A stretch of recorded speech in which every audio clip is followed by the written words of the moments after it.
നിങ്ങളുടെ ഇഷ്ട പരമ്പരകൾ എക്സ്ക്ലൂസീവായി സൺ നെക്സ്റ്റ് ആപ്പിലൂടെ തികച്ചും ഫ്രീ ആയി ഇപ്പോഴേ ആപ്പ് ഡൗൺലോഡ് ചെയ്യൂ.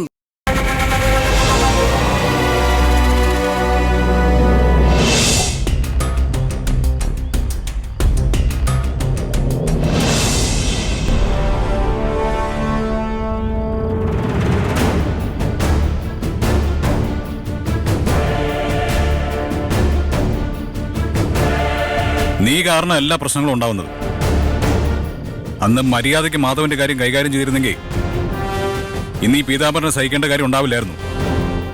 എനിക്കും ഗോപാലേട്ടനും ഇടയിൽ രഹസ്യങ്ങളൊന്നുമില്ല. എനിക്കെല്ലാം അറിയാം. അതിനെക്കുറിച്ച് ചിന്തിക്കാതെ ഈ പ്രശ്നം എങ്ങനെ പരിഹരിക്കാന്ന് ആലോചിക്കേ. അതിനിപ്പോ വേറെ വഴിയൊന്നും ഇല്ലല്ലോ.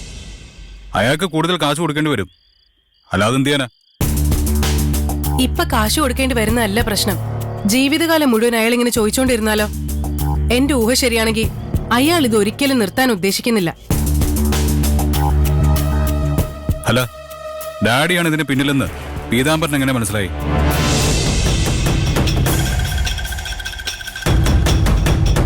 നീ പറഞ്ഞോ? ഞാനൊന്നും പറഞ്ഞിട്ടില്ല. ഗിരി അങ്ങനെ പറയുന്ന എനിക്ക് തോന്നുന്നില്ല.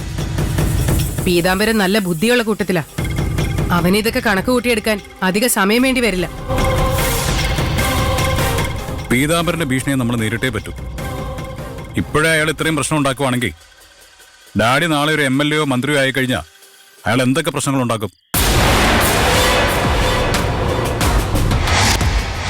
ഇത് ഡാഡിയുടെ രാഷ്ട്രീയ ഭാവിയുടെ കാര്യമാണ്. ഇതിൽ റിസ്ക് എടുക്കാൻ പറ്റില്ല. നീ ഇങ്ങനെ എന്തെങ്കിലും പദ്ധതി ഇടുന്നു മനസ്സിലാക്കി തന്നെയാ പീതാംബരൻ നാട് വിട്ടത്.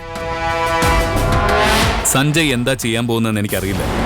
തൽക്കാലം അറിയാൻ താല്പര്യവുമില്ല. ഞാൻ മാലയിട്ടിരിക്കുക. ഇതിലൊന്നും തലയിടാൻ എനിക്ക് പറ്റില്ല. ഗിരി, പീതാംബരൻ വാ തുറന്ന ഏറ്റവും കൂടുതൽ ബാധിക്കാൻ പോകുന്ന നിന്നെയാ. എനിക്കറിയാം. സത്യം പുറത്തു വന്ന് ഞാൻ ജയിലിൽ പോകുന്നതാണ് ദൈവനിശ്ചയമെങ്കിൽ അതിനെ തടുക്കാൻ ആർക്കും പറ്റില്ല.